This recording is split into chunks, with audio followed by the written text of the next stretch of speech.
are two fundamental attitudes toward life and its sorrows. Those with the first attitude blame the world. Those with the second ask what they could do differently. It's much easier and much more gratifying to your basest desires to blame someone else for your misery. Life is full of ups and downs, disappointments, failures, obstacles, and stumbling blocks. Trust me when I tell you that you will need to be mentally tough to overcome and conquer some of the hurdles life will throw your way. It's called life. And here's what the key to it, that you have to work on yourself. I read every book I could on how to heal yourself. I listened to every speech. I talked to people. I went to lectures. I mean, everything dealing with healing, I fed my mind. Life is a fight for territory. And once you stop fighting for what you want, what you don't want will automatically take over. You are the only person that can encourage you to get back up. Look in the mirror right now and tell yourself, I will fight through this. I will make it, and I won't give up. Life, you thought you had me down. But this is the moment I change my mind. I won't let anything keep me down. When you want something new and fear pipes up and tells you can't have it, you gotta say, yes, I can. When you want to try something new and fear pipes up and tells you you shouldn't do it, you gotta say, yes, I should. When you want to go somewhere new or be with someone new and fear pipes up and says you won't do it, you gotta say, yes, I will.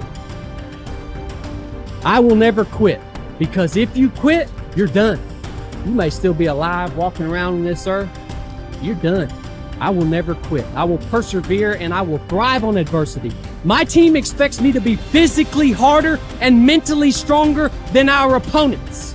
I hold myself to that standard. I will be physically harder and mentally stronger than anything that comes against me, my family, my business, my brothers, my sisters, my team. I will be the one that is physically harder and mentally stronger, and I will work to maintain that position. You won't beat me. If knocked down, I will get back up every single time. Every day, it's a selling job on you. It's possible. I can do this. I can make this happen. No matter how bad it is or how bad it gets, I'm going to make it.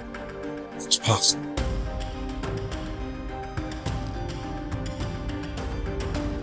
Yo, we all are great. We all should think that we're great. There's no reason for you to not think that you're great. If you don't think you're great, ask yourself why. Why don't you think the highest of yourself? When you do, people have no choice but to follow suit. You have no choice but to follow suit. Well, a lot of people, they base it on their past. They base it on the life that they've experienced up until this moment. Makes you better. Yeah, it does make you better. Makes you better, makes you smarter. Yeah. Life You need to with no hear a guy rocks. like you say it. Yeah, man. That's what's interesting about it. That's what's interesting about life. You can hear a guy like you say that, and then it changes your perspective, and then you'll go out and take action that you might not have taken before. I got a 585 on my SAT, Confessions. They give you 400 for putting your name on the paper. It's a true story. I guessed ABACADA. I did abacadabra all the way down. True story. Swear to God. Hand on my mother's grave. ABACADA. All the way down. I didn't care because it was a class trip that same day. I wanted to go Great Adventure.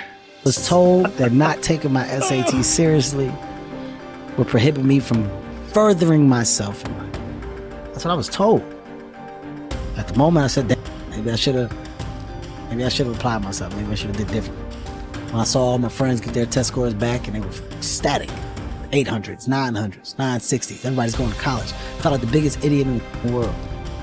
The biggest idiot in the world. Because the same people that I went and rushed to go to Great Adventure with, they had taken the SAT the week before.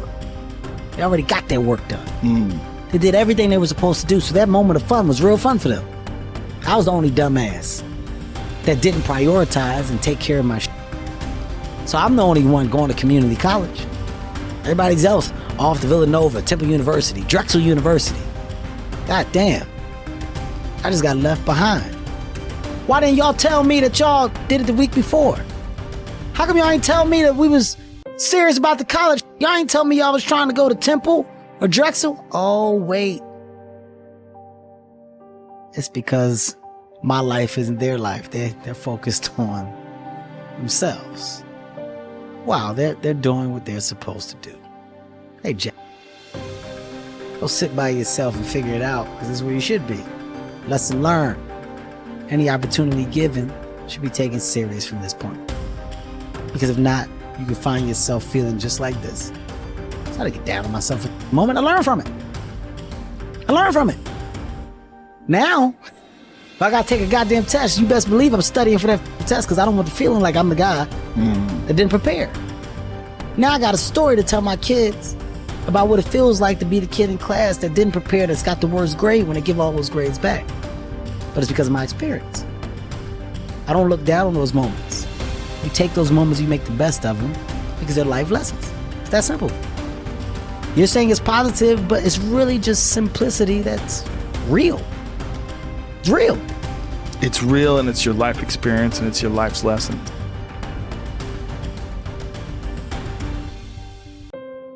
It's unbelievable how little genuine encouragement many people need, and how they had none. No one ever said to them and meant it. It's not okay for you to be a weak loser. It's not okay. And the reason it's not okay is because you could be way more than that. And it's a crime, an ethical crime, for you to allow all that necessary potential to go to waste. It hurts you, it hurts your family, it hurts the world. Really, really, it does. And people think, oh, okay, I get it. And they do get it, because they know. If you want to know something about yourself, sit on your bed one night and say to yourself, you got to mean this. Like, you got to be desperate. This is no game, this. It's like, my life is not everything I want it to be, and perhaps it's not everything that I need it to be. And by need, I mean my life is so unbearable that the suffering that's attendant upon that is make me nihilistic, cynical, bitter, resentful, homicidal, genocidal, unable to have a good relationship, prone to punish people for their virtues because of my jealousy, driving the proclivity to see evil everywhere except within my own heart. Like, these are problems, man. And you ask yourself, you sit on the bed and say, okay, man, I'm ready to learn something. Like, what's one thing I'm doing wrong that I know I'm doing wrong that I could fix, that I would fix? It's like, you meditate on that, you'll get an answer. And it won't be one you want, but it'll be the necessary one. You know, and it's often something that will point you to small things.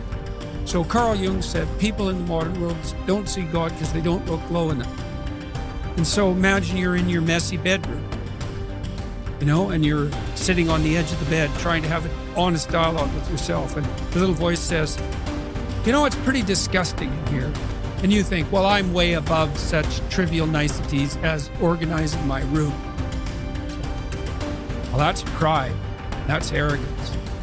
If you're above organizing what's actually yours, how in the world are you ever going to organize anything else? And so you get on your knees and you think, well, it's time to, you know, take a brush to the toilet. And maybe that's where you start. And that works. Like, that works. You start making those micro improvements, like real micro improvements, real on the ground, actual micro improvements, the things you know that are wrong, you'll improve unbelievably rapidly. What's really interesting is self-value, real self-worth comes from doing hard things. We keep talking about self-love. We keep talking about loving yourself, believing in yourself. That happens naturally when you go through something difficult. Everyone who's listening right now, I guarantee you, has been through something difficult. Maybe they lost a friend. Maybe they've been through cancer. Maybe they lost their job and had to rebuild. Maybe they completely got destroyed during the pandemic and had to figure everything out with their health. The point is, we've all done hard things, and self-worth and self-value comes from recognizing the hardship you've been through and the growth that you made during that time. Now, if you're someone who's listening and saying, Jay, well, I'm not sure I've been through anything that challenging, well, that's your challenge. Go and figure out what it is that you want to do that's hard. Is it developing a new skill? Is it getting a qualification? Is it starting that business or dream that you've always wanted to do? What's that difficult thing you're going to do on your own, with your friends, with the support of whoever's around you, but not with the crutch or the handicap of a partner? What are you going to build as a skill, as a tool, as a value yourself that's going to make you say, I've done something? And that's the beginning of it. The beginning is, I've done something and I did that and I can do that. And when you do that, yes, there's going to be, you're going to validate the wrong things. You're going to give yourself praise for the wrong things. You're going to go through ego. You're going to do all of that. But there's still a belief of, I can do hard things. I can do hard things by myself. And I know what value I bring to a relationship. Most people don't want to be really wealthy. What they do want is they don't want to have any financial concerns. If they want to buy a new suit, they can go and get one. If they want to take a trip, they can take the trip. If they want a new car, they can get the new car. They don't want to just run out and spend or buy. They don't want to have any financial concerns. 2, they want to wake up in the morning excited about how they're going to spend their day. And the 3rd, they want to mix with people who are upbeat and creatively productive. These are the 3 things that people really want.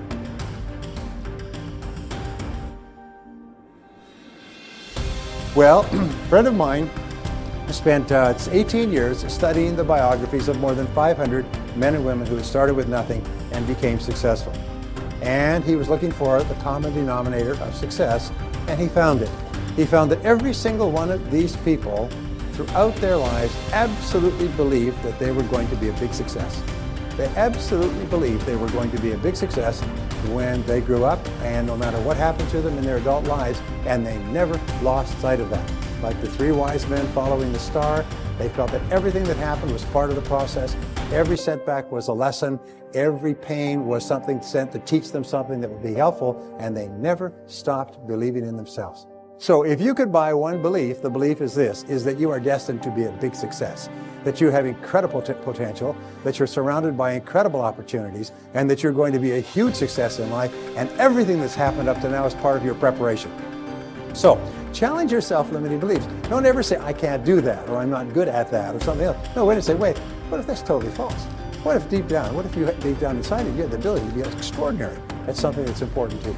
Whether it's skiing or skydiving or mathematics or selling or earning money or running a business. You probably have more ability than you could dream of, but don't sell yourself short. Now in the Bible it says, according to your faith it is done unto you. It's one of the most important principles of the New Testament. In the Old Testament it says, as a man thinketh in his heart, and the heart stands for the subconscious mind, which means a deep belief, so is it, or so is she. William James says, beliefs create the actual fact. Is that if you have the belief, it actually becomes the fact, because you always act in a manner consistent with the belief, and as a result, you get the results consistent with your actions. And you can control your beliefs.